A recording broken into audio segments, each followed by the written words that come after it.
Stuart Brand is among the best-known environmentalists in the world.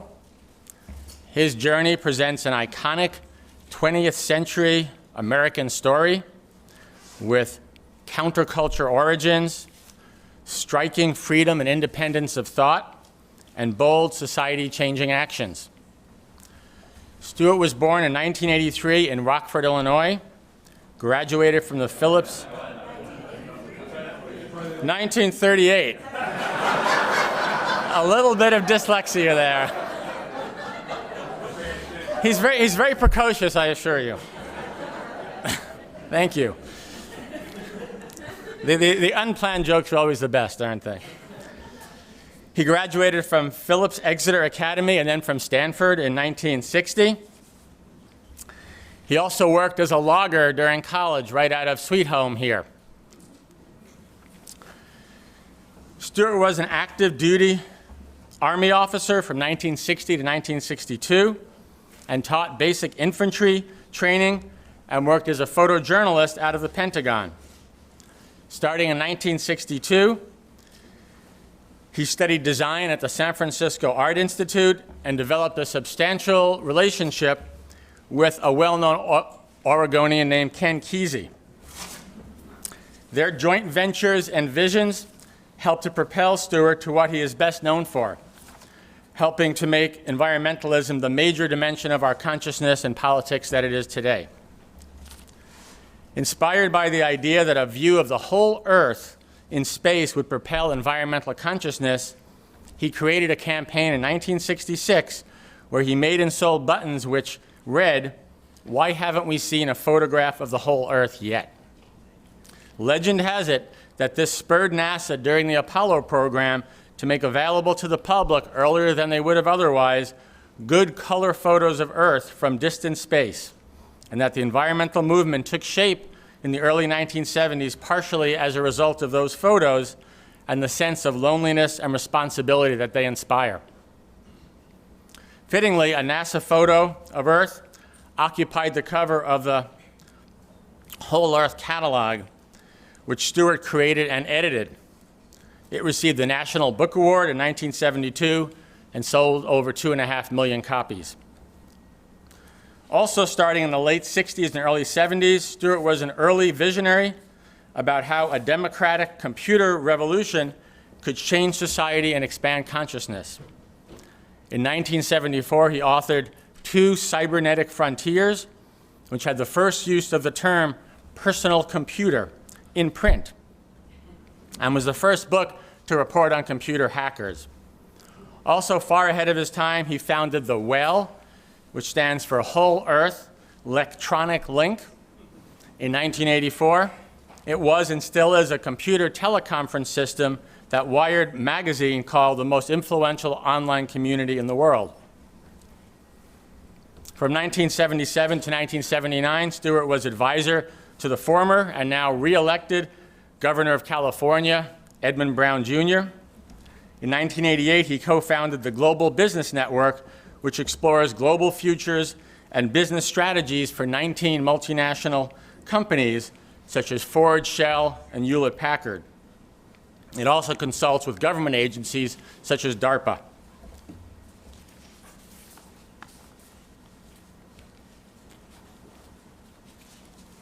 Come on now. I have been trying to get Stuart here for about a year. He's refused me at least twice. Fortunately, by coordination with Reed College, where he spoke last night, we were able to get him over here. My interest was prompted by his most recent book, entitled Whole Earth Discipline, an Eco-Pragmatist's Manifesto, that was published in 2009. In it, he castigates environmental romanticism in favor of environmental pragmatism, given the immense challenges facing humanity, which I know you'll hear a lot about tonight. And he takes stands that directly oppose some held by the mainstream environmental movement.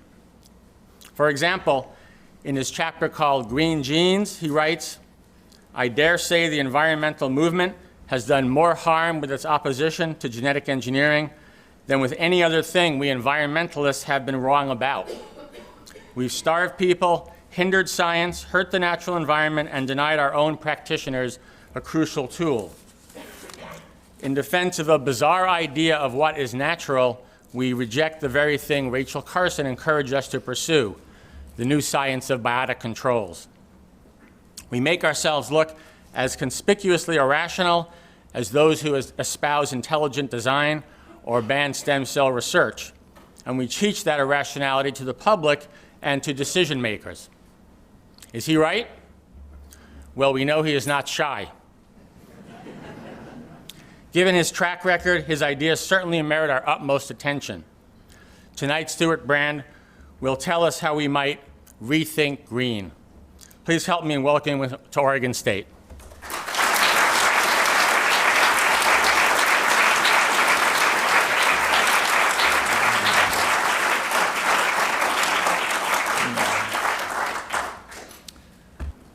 Well, partly Steve got through to me because I realized I miss Oregon. I wanted to come back. And because he mentioned I was a logger just over here outside of Sweet Home when I was 18 in the 50s. And what do we have? It was a high lead show. I was a choker setter. I was never so fit or so proud. We were logging a very steep north-facing slope and clear-cut it. I'm not so proud about that. But I learned a thing early on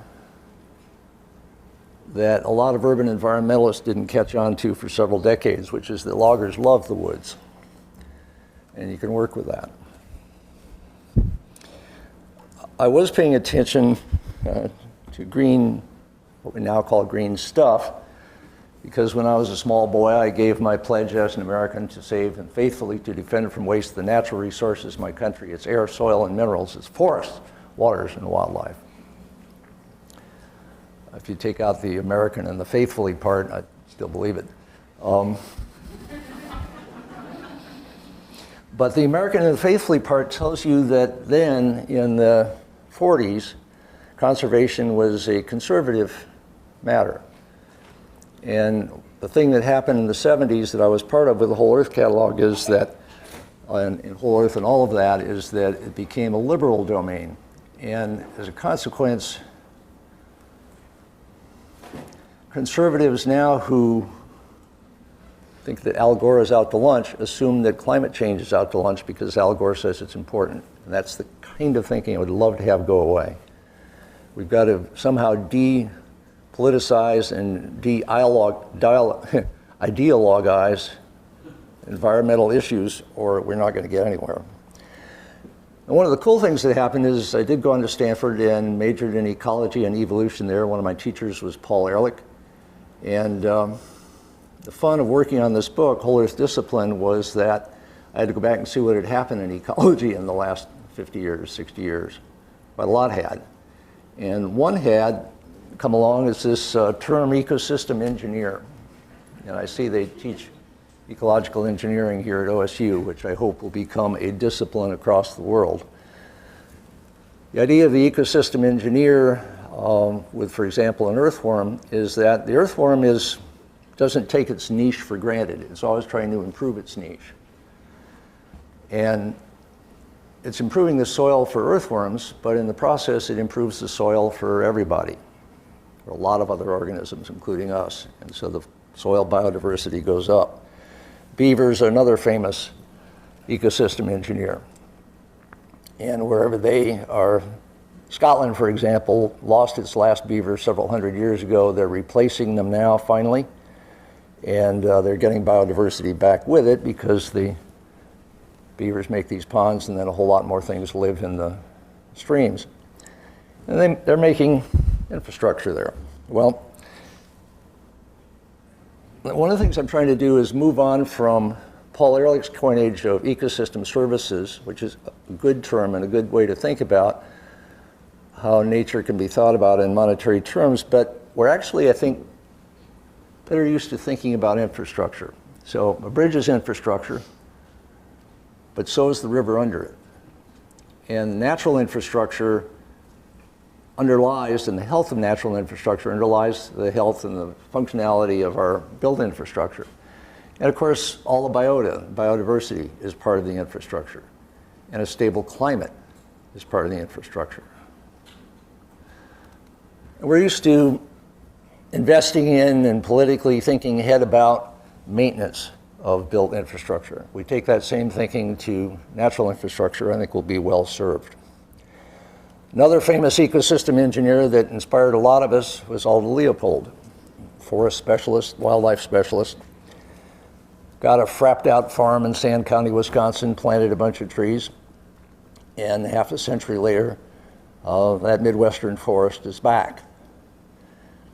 That kind of restoration is probably the most fun thing we get to do as environmentalists. But the scale of restoration is going up from the 130 acres that he worked on to the whole damn climate.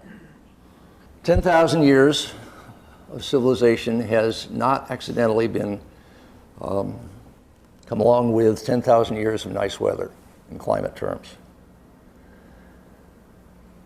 If we continue with the civilization's metabolism being in a collision course with the planet's metabolism, as Tim Flannery puts it, and do business as usual, we may well stabilize again. This is James Lovelock's perspective. We can stabilize again at 5 degrees Celsius warmer, which doesn't sound that bad. We've been there before, 55 million years ago at the Paleocene-Eocene thermal maximum. It stabilized for a long time. There were crocodiles in the Arctic and Antarctic oceans. There was no rainforest. And in terms that we're used to, there was carrying capacity for 1.5 billion people. If that were to happen in this century, we would lose 5 or 6 billion people in a century, and we wouldn't like it. So the restoration prospect dealing with this climate reality is to try to restore the climate that we've had for the last 10,000 years, and that way we get to keep having the civilization that we enjoy and keep the rainforests. So that's the background climate reality that trumps everything as far as I'm concerned with environmental issues, and we'll revisit that. But there's another reality going on, the demographic reality, which is that 5 out of 6 of us live in the developing world these days, and developing is no longer a euphemism for just poor and stuck there. People are actually developing in these places. They're moving into the cities. They're getting education for their kids. They're moving up in terms of prosperity very, very rapidly. They're creating jobs. And they are going to be moving up the food ladder and the energy ladder to using materials and energy the way we have been in the developed world for a while. Now, historians usually say you can tell what's going on in a region or in an era by looking at the largest cities of the time. So a century ago, you would look at Paris and London and Berlin and New York and say that's where the main action is. But now, it's Mumbai, Lagos, Dhaka, Sao Paulo. It's where the main urban action is. And what's interesting is that these cities are urbanizing 3 times faster than Paris and London and so on ever did, and 9 times bigger. So the urban event has moved south and taken over. We are now over 50% urban. The expectation is it will be 80% urban in the world by mid-century, which means everybody will have a developed world urban profile. I think this diagram is wrong because it's assuming a continued population growth. The population figures based on actual birth rates now, this is using United Nations figures, is that we are going to top out with population between 8 or 9 billion, probably before mid-century, and then drop rapidly. This birth rate is way below 2.1. A book I recommend is The Coming Population Crash. It's also about migration by Fred Pierce, who's a science writer for New Scientist. The mechanics are pretty simple. People move to cities, the women get liberated, They get access to lots of information about having children, and they immediately have fewer children, even before they start to get prosperous. As soon as their prospects go up, opportunity to do their own work, to get rid of the jerk they're married to, if that happened to be the situation, which they couldn't do back in the village, they have fewer children and make damn sure the kids are educated. And that changes everything. Because the numbers are amazing. 1.3 million new people in town every week, 70 million a year. Some are born in town, most are moving there. The villages of the world are emptying out.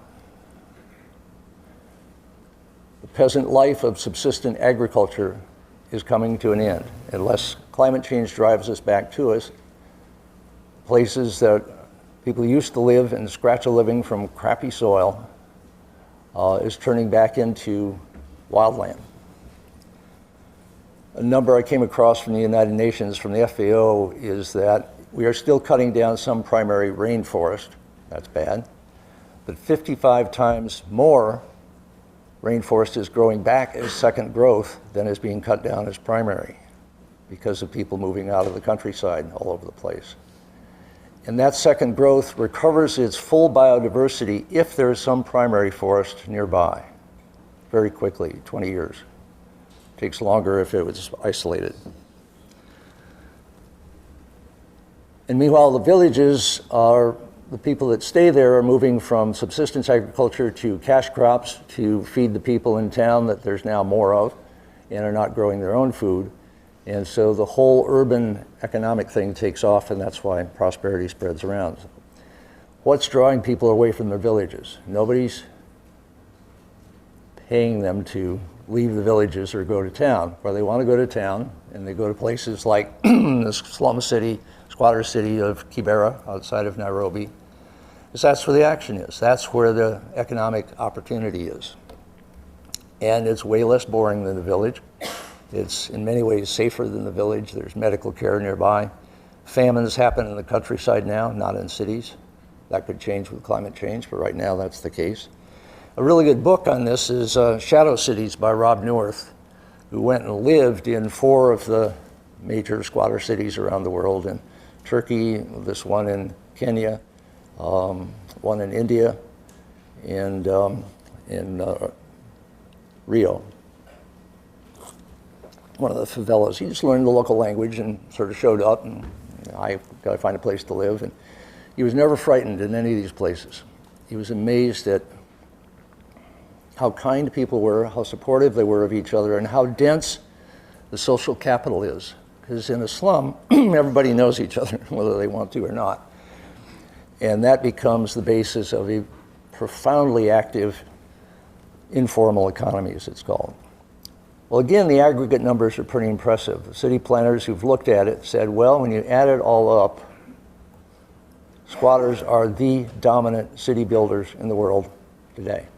There's 1 billion people in the squatter cities and slums. Another 1 billion is expected in the next couple decades.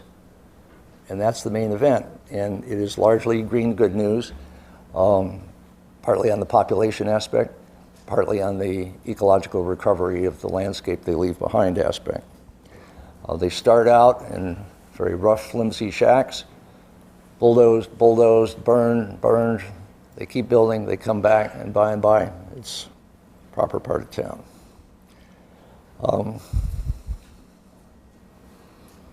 I was looking at this stuff, studying squatter communities for 2 years before I noticed that I actually live in one.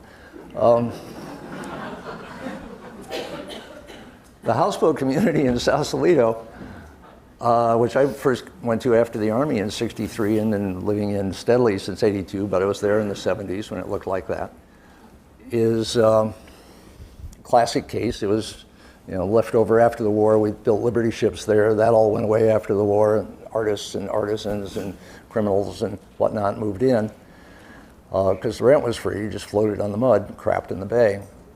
And we had drugs and murders and prostitutes, hitch hookers out on Bridgeway, and also a very good theater group called Antenna that became an internationally known theater group. Here we're doing a bit of agitprop to fend off the developers and the government authorities that kept trying to get rid of us. And a few years later, you look from the tugboat where I live out in the community area on the dock I'm on, South 40 dock, it's gentrified quite a bit. And that's typically what happens with these squatter cities over time. I don't want to romanticize them.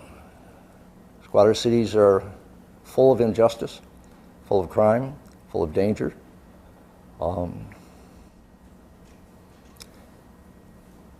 You could look at, for example, Sao Paulo, where I was at recently, and you have this huge squatter city, and you look at that intersection, and you see economic injustice. Rich people right next to poor people. On the other hand, you also see what goes on in cities, which is what's called the agglomeration, economics of agglomeration, of jamming together supply and demand. And so the people who live over here in the interesting part of town walk to work over here in the boring rich part of town as gardeners, guards, cooks, au pairs, nannies, and it drives you crazy to see that kind of thing slapped together, but over time, that will soften because the economic advantage is coming here. Proximity is what makes cities go.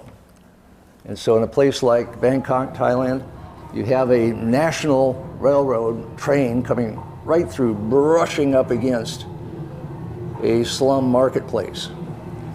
And that kind of closeness, again, looks like some kind of violation, but it's also the source of the kind of ingenuity and surprises that cities are good at.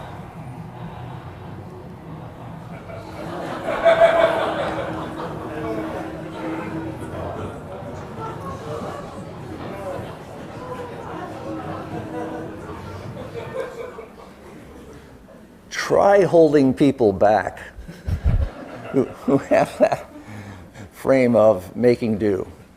I showed this recently, a couple of weeks ago, to city planners in San Francisco, and they fell apart with laughter because, you know, how do you zone for that? Reality, here's a slum called Dharavi in Mumbai, and this gentleman is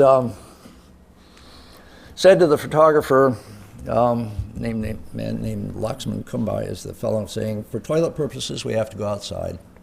It's a problem. We have to go in the road. The electricity is on for 2 days, then off 2 days or not on at all. We don't have much space for the children to play in. They use the road to play, and accidents take place again and again. I've not studied at all and am illiterate. For work, I stitch government jeans and pants. It's fine, but workday ends late. I want to educate my kids until the day I die. I'll educate them as long as I'm around. That's guaranteed. Parents like him put a few rupees together with another couple parents, and they just get a room somewhere and have private schools. Studies are showing that some of these private schools are better than the schools that the government provides. People will do anything to get a better life for their kids in these places, and there's a lot of kids there. So the demographic reality for the next 30 years, and then it'll change again, is that you have a world of new cities filled with young people, and a world of old cities in the global north filled with old people. Where do you think the action is going to be? So the global north looks increasingly like this.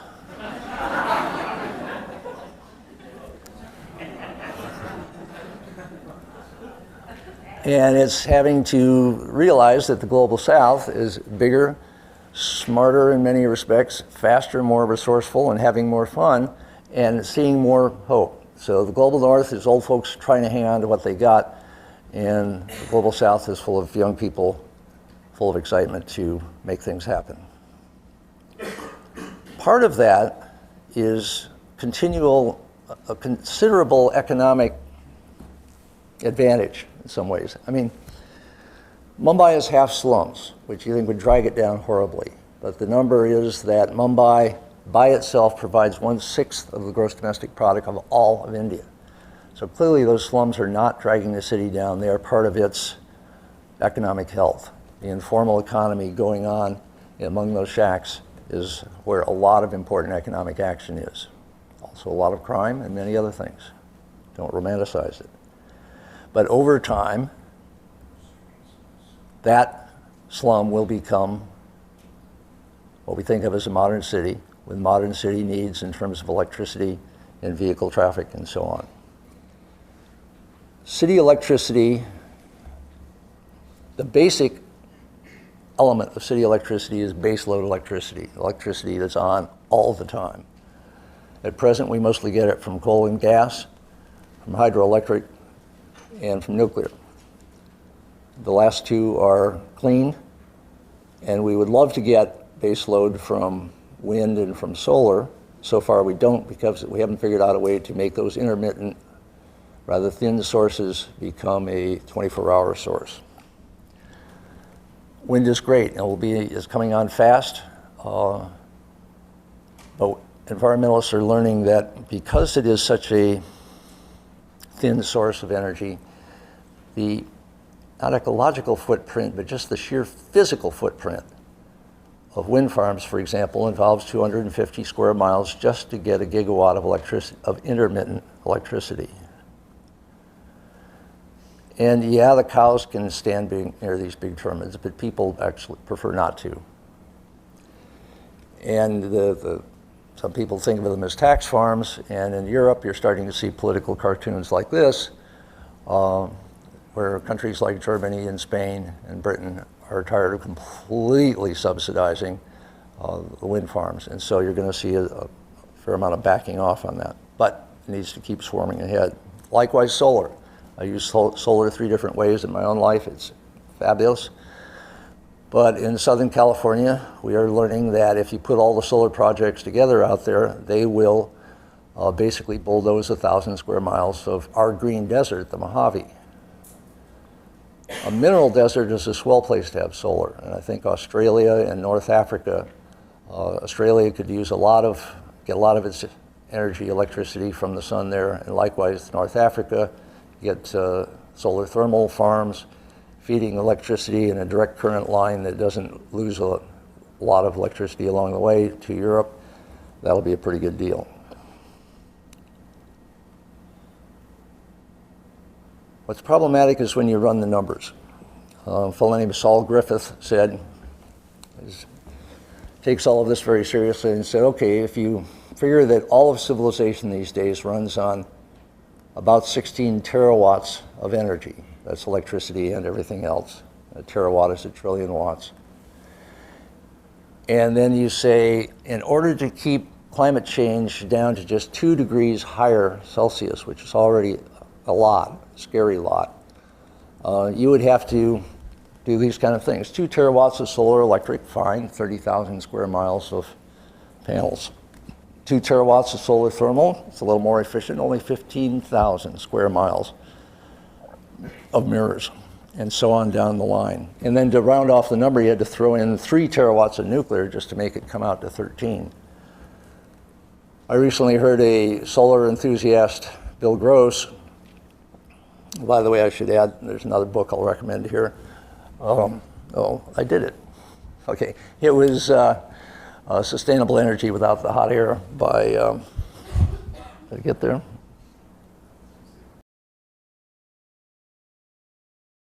So anyway, Saul refers to, when you put all these things together, they add up to an area about the size of North America that could provide 13 terawatts of clean energy. He calls it Renewastam. And then the book now that I recommend is Sustainable Energy Without the Hot Air by David Mackay, who did a similar set of numbers just for Britain. And you can extrapolate from there. It is horrifying. And as Mackay says in relation to nuclear, I'm not trying to be pro-nuclear, I'm just pro-arithmetic. Add it up. So far, this is from 2004, but wind was less than 0.5%, maybe 1% now. Solar's contribution to grid electricity, it's great on the roof and so on, but it's still basically a homeopathic dose. And we've got a long way to go, which we need to go. The environmentalist argument from my standpoint about nuclear is to compare it to its major competitor, which is coal, and to compare it primarily in terms of the waste stream. So if all of your electricity came from nuclear in your lifetime, the amount of waste that would come out of that would be about the size of a Coke can, heavy Coke can, 3-pound Coke can. Whereas just one day of coal puts out 19,000 tons of CO2 and uses up a hell of a lot of coal. Was it 8,000 tons a day? Compare apples to apples. 1 gigawatt year of nuclear versus 1 gigawatt year of coal.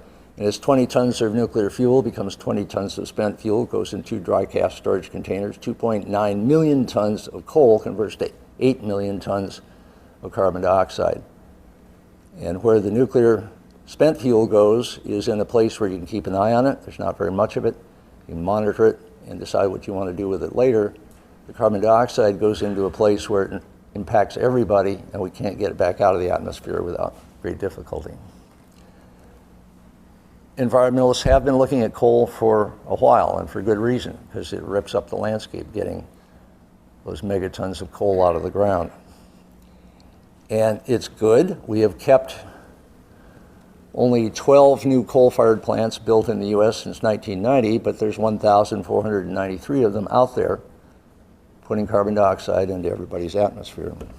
So one of the arguments against nuclear is, well, it's just too darn expensive. The sticker shock of building a 1.6 gigawatt reactor on $8-10 billion is too much. That's not really the problem. That's true of solar and wind and everything else. The problem is not that nuclear is expensive, but that coal is cheap. And so, well, the Whole Earth Catalog was kind of a libertarian publication. I have to say that we're discovering that we need governments to do something important. Only governments can make coal expensive. Only governments can tax carbon. And if the governments of Europe, North America, China, and India do something like that, then we have a shot. But if they don't, we probably don't. And the metabolism of civilization will continue colliding with the metabolism of the planet, and we're in deep trouble. China and coal are still building on the order of 2 new coal-fired plants a week. And we get red sunsets here on the West Coast because there's more and more of aerosols getting into the air from that. The best hope is that as they are aggressively building dams, which are clean, environmentally problematic, but dams always are, they're also building a hell of a lot of nuclear power. They have the most ambitious nuclear power program in the world. They're doing more different kinds to see which kinds work. An interesting comparison is Westinghouse in this country has had a really sophisticated 1.2 gigawatt reactor design called the AP1000 ready to go for 10 years, and it's still stalled. It's been licensed, but then they were told us to go back and do another design tweak on it. China is building 4 AP1000s as we speak. They're also building AREVA reactors and developing their own pebble bed technology and so on. I want to go through, nuclear is kind of a contentious issue these days. I think the country is in the process of changing its mind about nuclear. And so I want to go down through some of the usual arguments that come up against nuclear. There's Chernobyl and radiation, there's weaponization, there's waste transport, there's terrorists, and there's waste storage. Chernobyl. In 2006, 9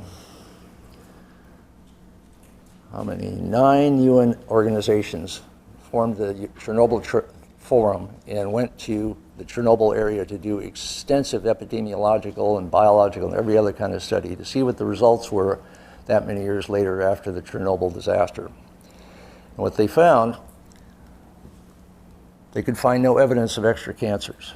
So they surmised with a formula that's out there that there might have been 4,000 extra cancers in the 600,000 people most exposed. They found no extra birth defects. And to my surprise, by the way, there were no extra birth defects after Nagasaki or Hiroshima. So we have gotten into the habit of terrorizing ourselves about radiation, even though we use it in vast profusions in hospitals for diagnosis and for treatment. And I think this is a case where paying attention to the actual science is going to be important to find out what's dangerous and what isn't. When you go to Chernobyl now, this is what it looked like after the explosion. You go back there now, and wolves are back. All sorts of endangered species are back or have been introduced. It's the richest wildlife refuge in all of Europe by far. The town of Pripyat, where 30,000 people left after the explosion, is reforested. And biologists working there, like Robert Baker, noticed that the animals don't actually care about the radiation. It's pretty much back to normal background radiation, except in a few hot spots now. Anyway, everybody knows where they are because it's easy to measure them with Geiger counters and dosimeters. And the United Nations looked at all of this area and they said what Ukraine needs more than anything is tourists to build its economy back. And so I expect that we will see Chernobyl National Park in this decade, and we'll all want to go there. Weaponization. The main argument of getting ahead of weaponization is fuel banking. President Obama has been pushing that, and basically it's a situation where a developing country that wants to, and there's a lot of them, dozens now, want to get nuclear power, and they don't necessarily want the hassle of trying to generate their own fuel and or deal with the waste. And so an international consortium can provide the fuel. Basically, you rent the fuel from them, get the electricity out of it that you want, turn the spent fuel back over to the consortium, and everybody knows where all the fissile material in the world is. People who are working to get rid of nuclear weapons like nuclear energy as a way to increase this kind of transparency about fissile material around the world. And already, an interesting element that has been going on since the late 90s is that we've been quietly buying up nuclear warheads from Russia that used to be aimed at our cities, downblending them into fuel for the nuclear reactors. 20% of our electricity comes from nuclear. Half of that is from these damn warheads. So the bombs that used to be aimed at our cities are now lighting up the cities. That's one of the best swords in the plowshare stories out there. I can't think of another weapon system that has so much value to civilians when you decommission it. And we haven't even started on our own stockpile. So one of the reasons the price of uranium ore has stayed low is because we're mining these weapons. Well, the thing you often hear about is, well, we can't have spent fuel, radioactive spent fuel, moving around the country, going from some reactor site to some place where you might put it in the ground, because it's a very dangerous thing to have loose on the roads, and we don't want it going through Corvallis.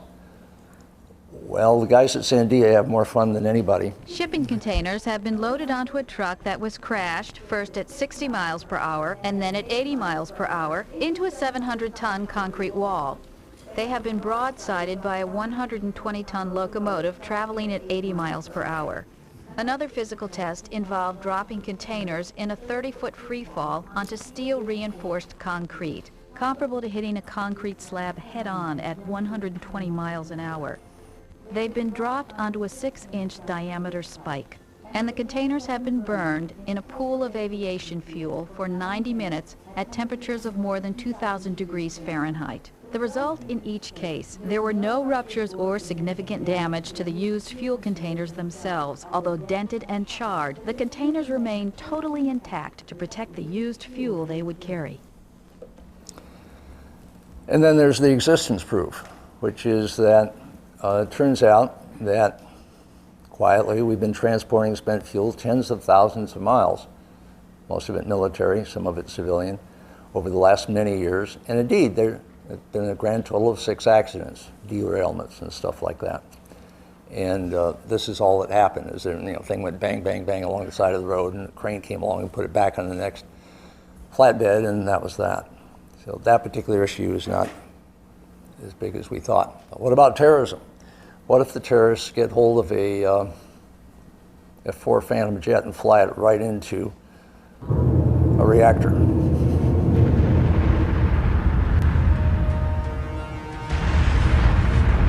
The plane atomized with the impact. It just disappeared into dust. Only the tips of the wings escaped total destruction.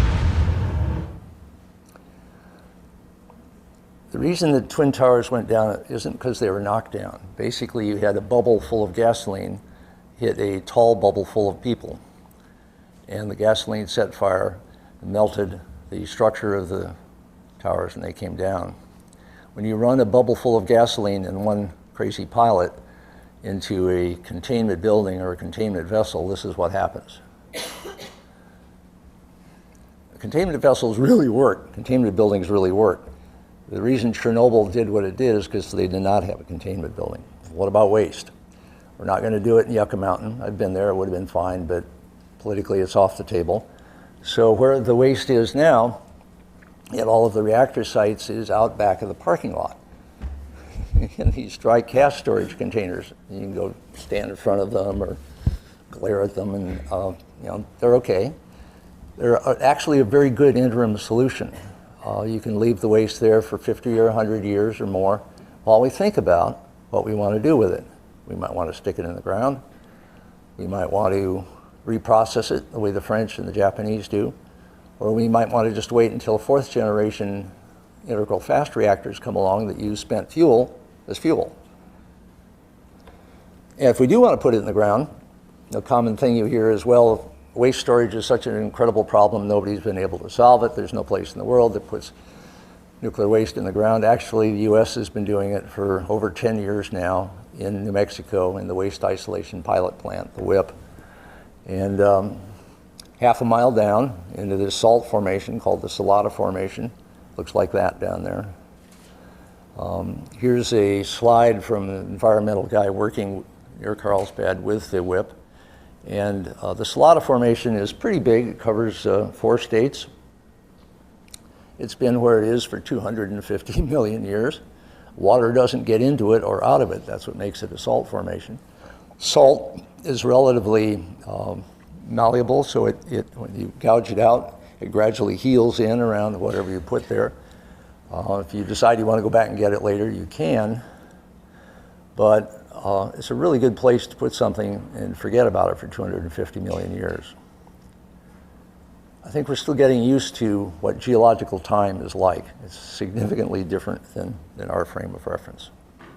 So if you put this waste into a geological time frame, it really is a file and forget thing. If some fool goes out in the middle of a salt formation and digs down half a mile looking for trouble and finds it, I say they deserve it, because there's nothing else in there but salt. If they wanted salt, they could have got that right at the surface. Clean power is a term that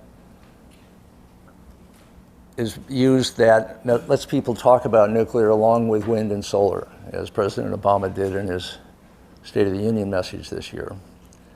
If he'd said green power, he would have gotten an argument. Clean somehow is okay, and that's fine for me. John Holdren, his science advisor, used to be against nuclear. Now he's for nuclear. Stephen Chu, Secretary of Energy, strongly for nuclear. And interestingly, Stephen Chu came out with an op-ed in the Wall Street Journal a couple months back saying we need to move ahead on small modular reactors. And this is such an environmentalist good idea that I want to pursue it a bit. These things are a fraction the size, like as small as 1/64th the size of the big expensive big iron reactors. And so one of the first designs to come along was from Toshiba, 25 megawatts. That's what, 15,000 homes, something like that, one town, one reactor. It's distributed micropower because what you're doing is what we hope for. is that you get a more resilient grid by having the source of energy close to the demand. Could be in cogeneration mode because these things run pretty warm, like coal-fired plants. You can take that heat and do useful things with the heat as well as the electricity. Another early player is the Russians, because the ice is melting north of Russia and the northern sea route is opening up. So in the summer there expects to be a lot of shipping, taking the shortcut through the Arctic. They are pouring concrete for a series of ports that they need to get electricity to, and so they're building these barge-mounted reactors to provide that electricity. Another design that came out of Los Alamos is going ahead with another small one, 25 megawatt. These are interesting for a couple of reasons. One is they're smaller, therefore they're cheaper. The capital cost is not so overwhelming. They're manufactured in factories, which means they're really standardized, they're really inexpensive, and you can do, it has so many advantages over site build. It's like a trailer versus a site built home. And so you build it in the factory, put it on a rail car or on a truck, take it to the site, rotate it 90 degrees, stick it in the ground. The ground is the containment vessel, the containment building. And because it's smaller, it's simpler, it's safer, you can't weaponize it. There's a lot of advantages to this. That's why Stephen Chu is pushing it. Here in Oregon, NuScale is trying to move ahead with a modular reactor. Anybody here familiar with the NuScale people? A little wiggle here and there, yeah. The modularity is pretty interesting because what it means is you can buy one and then later on buy another, and they blend together very well. An example of that is Babcock and Wilcox has a 125 megawatt device they call M-Power, if you get it. And they're being joined by Bechtel. Bechtel has said, you guys manufacture them, we'll install them. And Tennessee Valley Authority, TVA, is apparently putting in an order for a 6-pack of these things. So much action going on that Westinghouse, who I mentioned has this licensed AP1000, said, oh, by the way, we can do a small miniature version of only 200 megawatts of our AP1000 and buy one of ours. So there's more and more action there. And different designs, which is great. They'll compete. You'll see a few winners come out of this, and then you can roll out. Even a small 4th generation integral fast reactor design is out there being looked at seriously. And this would be super cool because, again, you can use it to burn nuclear waste. North of here in Seattle, Lowell Wood and people at Intellectual Ventures are working with thorium designs. Also, India is working with a lot of thorium designs. This particular design is you stick it in the ground, get electricity out of it for 60 years, that depletes the fuel, and you just leave it right there. It's a safe enough place to leave it.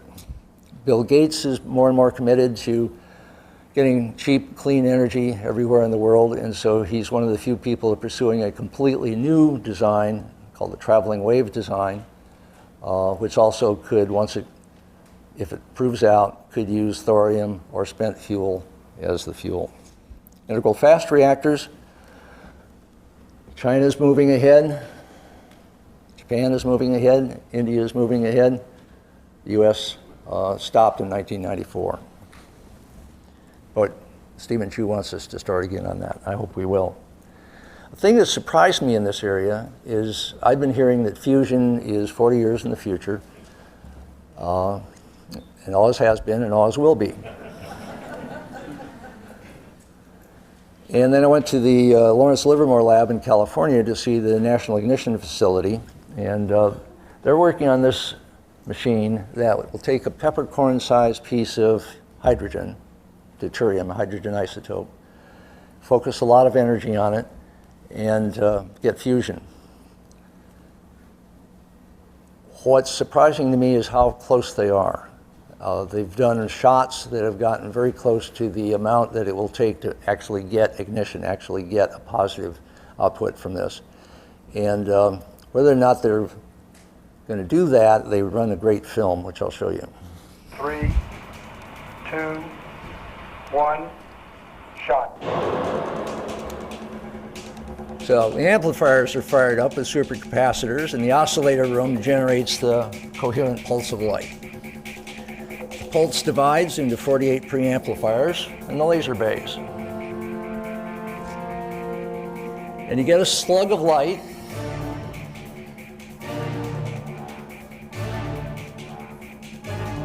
A slug of light 20 feet long.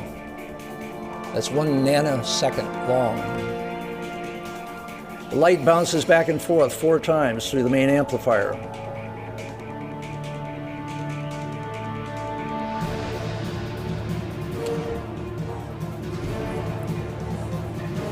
The 48 beams are divided into 192 beams and head to the switch yard, where they are arranged to arrive simultaneously in a perfect spherical configuration at the target chamber.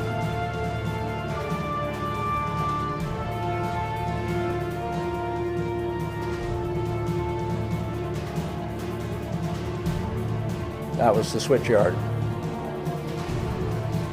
At the last moment, they are converted to ultraviolet light and focused to a point. At the focus, you get 500 trillion watts for 20 billionths of a second. That creates an X-ray oven at 200 million degrees Fahrenheit. It implodes the target of deuterium.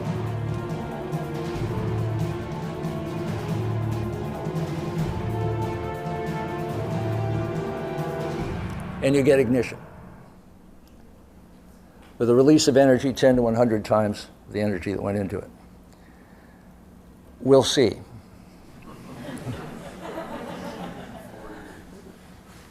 They're expecting to get ignition this year. If they do, that's one of those points in history where you might say, okay, that's damned interesting. Now, the next step is, can you do 10 ignitions a second? Which doesn't sound too bad because that's about the cycling rate of your engine in your car when it's idling. 10 ignitions a second would mean they could get a laser inertial fusion engine, maybe 1 gigawatt, that has the fusion dream. Abundant baseload electricity, 0 greenhouse gases, 0 mining, 0 waste stream, 0 weaponization, 0 possibility of meltdown, if it happens. Change of subject. A little closer to this series. Steve, I got to say something about biotech. The standard statement on biotech is that it's bad for you. At least when it has to do with food, but it's okay if it's in medicine, since most of our medicines now go through a biotech process. It all started with insulin. We used to use pancreases of goats and pigs in order to get insulin into diabetics. And then we discovered that if you put a couple of human genes in the E. coli, they would generate insulin for us, save the pigs and the goats, vastly cheaper, vastly safer, and now we have these humanized bacteria. Nobody complained too much, but people are a little worried about what happens when you start moving genes around among species. And so there was the early concerns. The CLMR conference in 1976 and things like that.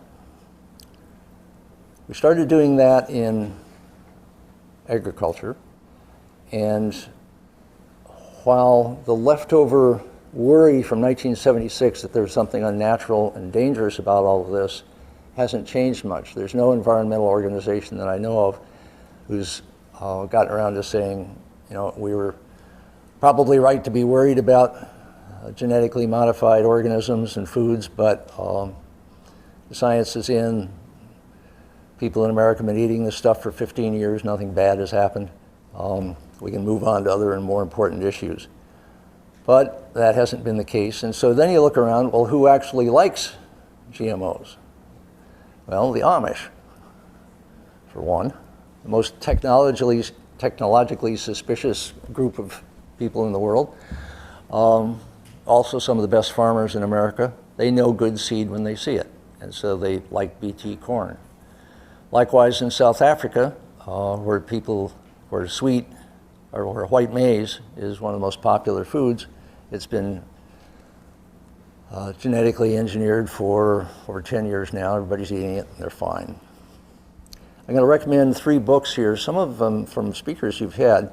Gordon Conway, Sir Gordon Conway, who was there for the Green Revolution, was one of the developers of integrated pest management, has come out with this book called The Doubly Green Revolution, which is calling for a technologically advanced next green revolution that feeds more people in the world more inexpensively and is better for the environment. As he says, you can design ecology in the seed. It's a wonderful book. You should get him here in the series. Some of you have heard from Pamela Ronald and Raul Adamczak. She's a genetic engineer at UC Davis who is in the thick of developing the savior for Bangladesh, which is a flood-proof rice. Perfectly good rice. They have serious floods in Bangladesh. This rice can hold its breath underwater for 2 weeks and come back, and thereby save about 1/3 of the rice crop in Bangladesh, which is feeding a lot of people. Her husband is an organic farmer who teaches organic farming at UC Davis. They did this book together called Tomorrow's Table, basically saying the combination of organic farming and genetic engineering can and should be the future of agriculture. Another one is just a really good survey by geneticist Nina Fedorov called Mendel's Kitchen, I would recommend. Many people have said, well, Monsanto, well, enslaving the farmers and so on. It's hard to enslave farmers, actually. So one of the reasons they're farmers is so nobody will do that to them. And given the choice as customers, biotech agriculture is the most successful innovation in agriculture probably in history. It is taking off one place after another. Wherever farmers can get it, they grab it, they run with it. You got a kind of incendiary quote from Steve at the top of this show. The reason I'm somewhat annoyed is because you have things like the fact that half the world subsists on rice. Rice is wonderful food in many respects. One of the respects it isn't is it does not have the precursors for vitamin A. And because of that, children who eat mainly rice go blind. A great many die. And so you have golden rice that was developed by one of the speakers in the series. And he came out with this over 10 years ago. And then anti-GM people managed to block the development of it. It's now finally in field trials in the Philippines and may eventually go into release in the next couple of years. But in the meantime, that many kids have gone blind or died because of the lack of rice that has this micronutrient. Same thing has happened in Africa. And a good book on that subject, another speaker in the series, Robert Paulberg, Star for Science. There's a moral issue here. The Newfield Council on Bioethics looked at the issue not once but twice in great depth and came up with the conclusion that there is a moral imperative for making GM crops readily and economically available to people in developing countries who want them. I think that these things will really come to Europe even and America for everybody when we move to the second generation of what are being called functional foods, biofortified foods.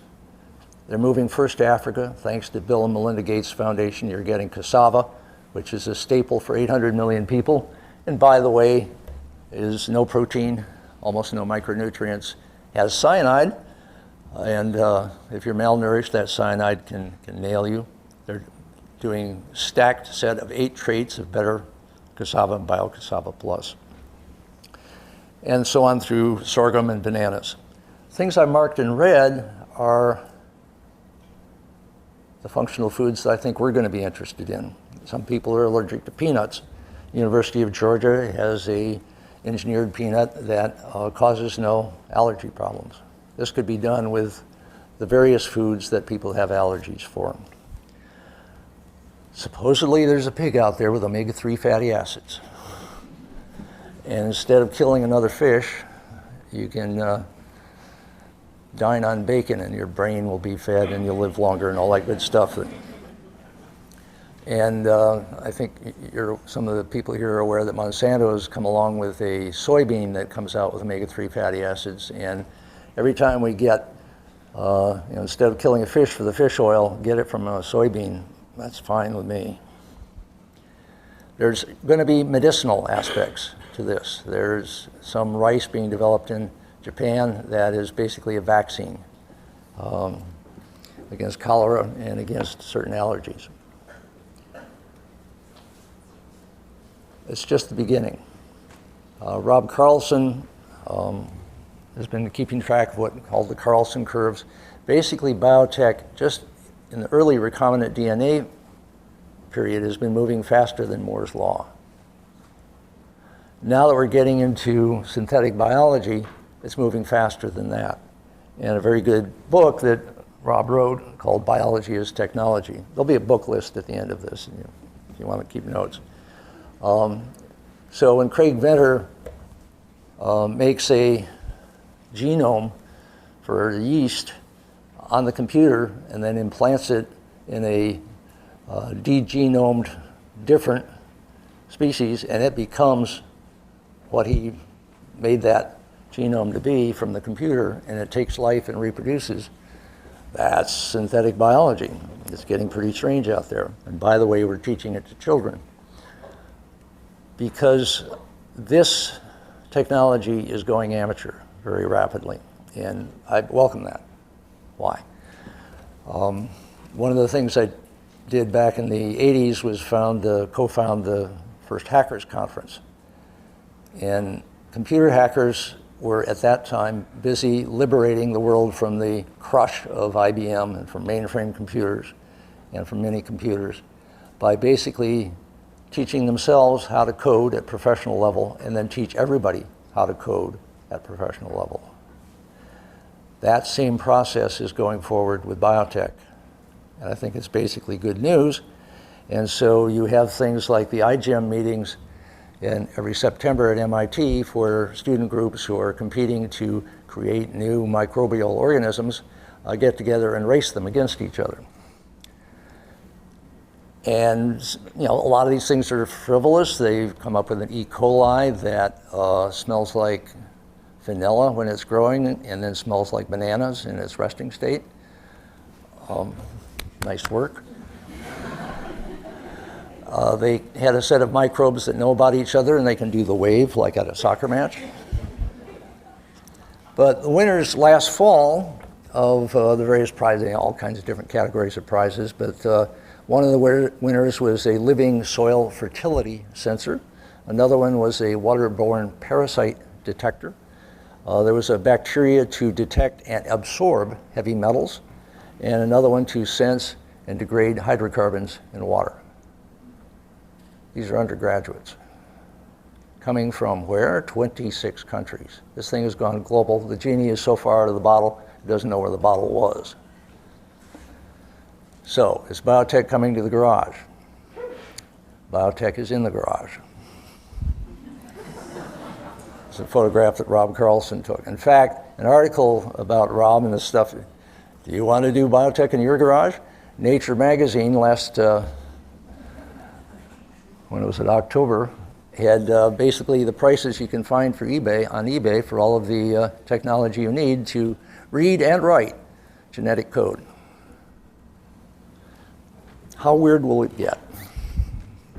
I'm a friend of Ken Kesey's. That's always the first question you ask. How weird can it get? Well, there's catalogs now that have, bananas, cucumber, beans, gourd, tomato, giant cabbage, peppers, flour. Oh, and by the way, an anti-genetic modification book, because this is a anti-GM catalog. So the folks who hate GM are already this weird. Can you imagine what it's going to be like when this kind of technology comes to the garden shed, which is basically on its way there, and people are going to be making very interesting, strange organisms. I can't wait. As an environmentalist, one of the things we worry about is alien invasive species. And in the research for this book, I got to be somewhat surprised, but they're not as bad as I thought. Actually, in most cases, invasive species add to biodiversity, at least if they're plants, rather than decrease it. And so Dov Sachs did work on New Zealand. New Zealand is a typical island that has lots of niches for invasives, and half of the plants in New Zealand now are invasives from elsewhere. How many of the natives went extinct? 3 out of thousands. So basically, thanks to invasives, New Zealand has doubled its biodiversity. On the other hand, there are aliens we really don't like the Guam brown snake, like kudzu, like French broom, like spartina, like feral lilies, like the imported fire ant, the zebra mussels, northern snakehead, the cane toad, and the ever lovely lamprey eel.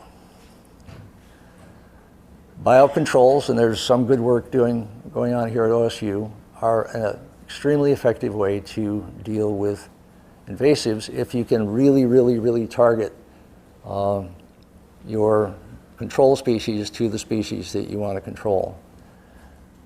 This is usually done with insects now, not with cane toads, which was an attempt to control bugs in the cane fields. It didn't work, put it mildly. But there is, in fact, a genetically engineered virus, a ranavirus, that they are now pointing at the cane toads, and that may be a way to knock the cane toads thoroughly back.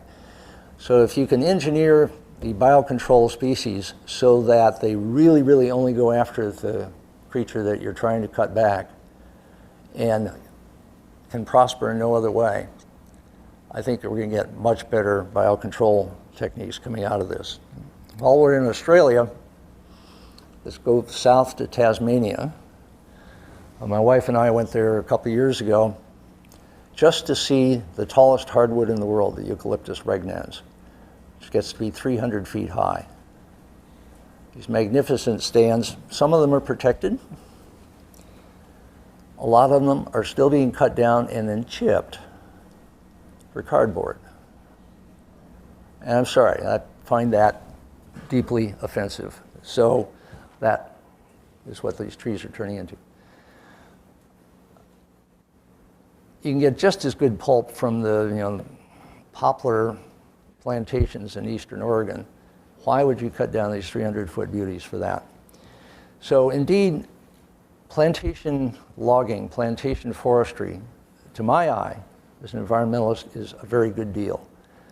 And David Victor and Jesse Ossibel had a piece in Foreign Affairs a couple years ago that point out that instead of logging half the world's forests like we do now, humanity can leave almost 90% of them intact by moving to the higher efficiency of plantations. And the picture I showed a minute ago was of eucalyptus plantation in Brazil. In this country, ArborGen has just done got licensed to do field trials on a engineered form of eucalyptus that can grow a little further north of its usual range in Florida. Obviously, you keep close ecological eye on all of that stuff, but it looks pretty workable. Back to the climate one more time. Ecosystem engineering at its grandest scale is called for here. We will have to do it because we will encounter crises that are not just big floods, big storms, rising sea level, extra forest fires, the things that we're starting to get used to. We will start to see human events that are driven by climate. And so when you take the Himalayan plateau and increasingly melt it, the third pole as it's called, and dry up the rivers in summer, on which 40% of humanity depends for the water in those rivers in the summer. And rivers like the Indus on the left goes from nuclear-armed India to nuclear-armed Pakistan, or rivers like the Mekong goes through 3 different nations who don't like each other and are building dams upstream of each other. You have the prospect of serious resource wars. A couple books I recommend on climate is James Lovelock's Vanishing Face of Gaia, and one by a fellow I've gotten to know, Mark Linus, 6 Degrees, which basically takes you degree by degree of how bad it gets. 1 degree Celsius warmer gets pretty bad. 2 degrees, the one that Saul Griffiths was going to try to level us off at, really bad, and then it gets worse from there. We still only partially understand climate, and this partial understanding will get better, but will go on partial for quite a while. This is a diagram that climatologists use to remind themselves and the world of how many potential instabilities and tipping points and uncertainties this nonlinear system can flip into in various regions. The models are getting better. The data is getting better. We're learning more about how clouds work. They're not well represented in the models yet. There are biotic controls, Gaian system, Earth system science controls going back and forth. The first model that will include the biotic controls is just now being developed at Hadley Center in Britain. So we're getting the first Gaian climate model after all these years, and it will have surprises in it. You're starting to hear a few people like James Hansen and James Lovelock say, because the sun is so much warmer now than when the Gaian mechanisms got going billions of years ago, there's a possibility, a small possibility, that it is fragile enough that an extra enough amount of greenhouse gases rapidly enough could flip us from a Gaian self-stabilizing atmosphere to a Venusian stable atmosphere in which there is no life because it's so hot. It is the greenhouse gas planet. And it's hotter on the surface than Mercury, even though it's much farther from the sun. That's, when you really have a bad greenhouse gas problem, it looks like that. So we're getting used to the sort of range of scenarios, the best and the worst. That's the worst. But as the decades go by, we're going to see different things come along that force us to take geoengineering, direct intervention in the climate, seriously. Mitigation is going to take a long time to work. Renewables take up a lot of space. We're going to have more of these climate catastrophes. Because the science is still going ahead, occasionally we get good news. Just as often, or maybe more often, we get bad news from the science about climate. And one of the shocking things is that geoengineering schemes that we know that work can be very inexpensive. Sometimes they're free.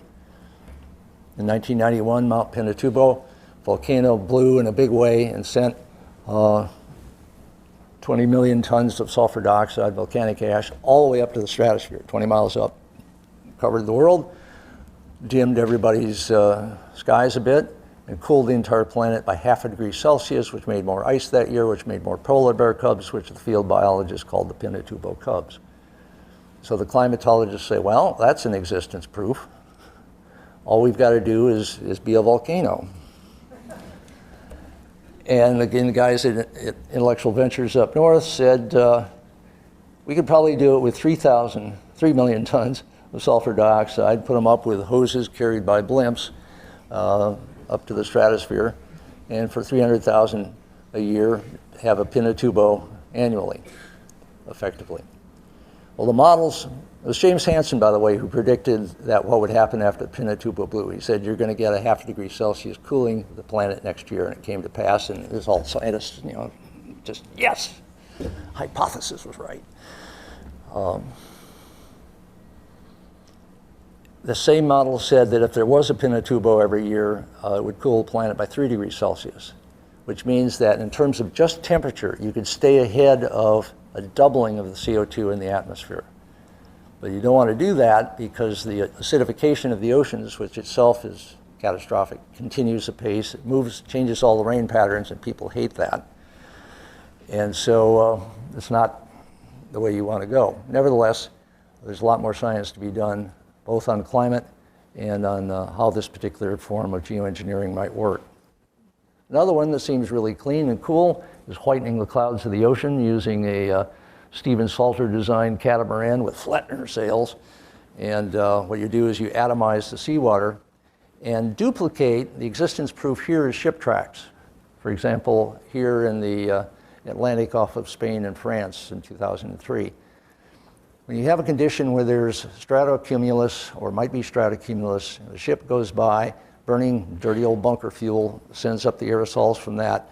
That becomes nuclei for droplets, which makes clouds or brightens the clouds that are already there. The albedo, the reflectance of that whole part of the ocean goes up, the ocean cools, and you do it in a relatively massive way. It's easy to turn off. You don't like the results locally, just shut down the atomizer. And I've been involved in some of the meetings on this scheme, and it seems to be looking pretty plausible. A lot more science to be done.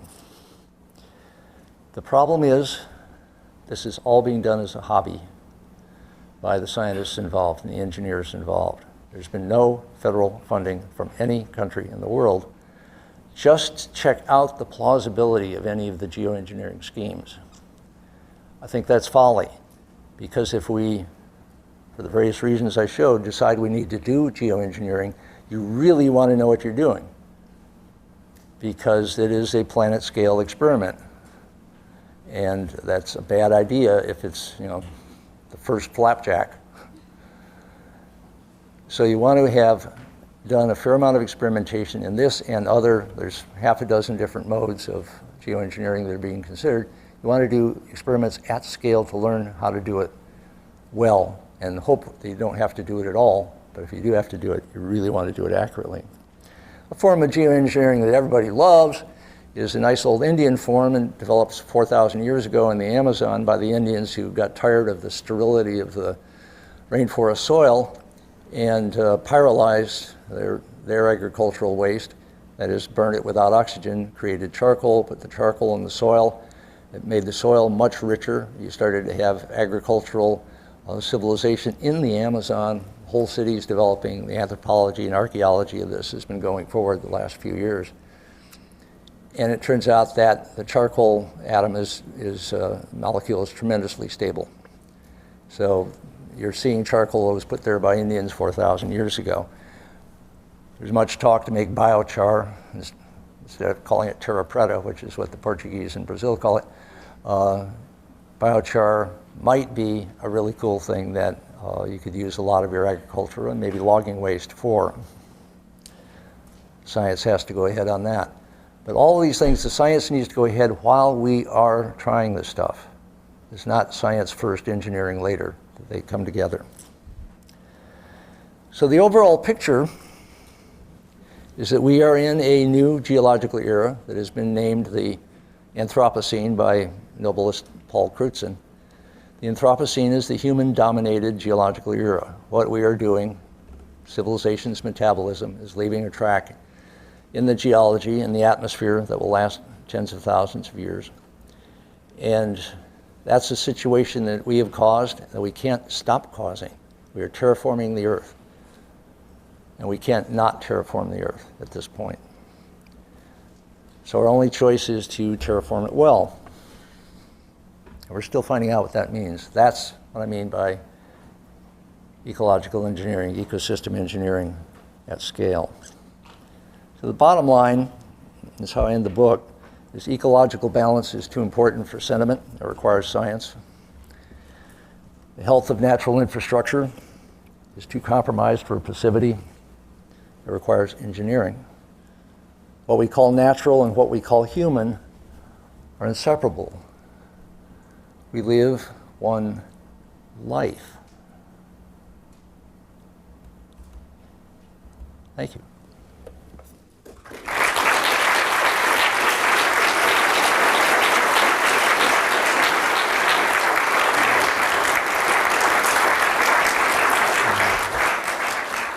Books.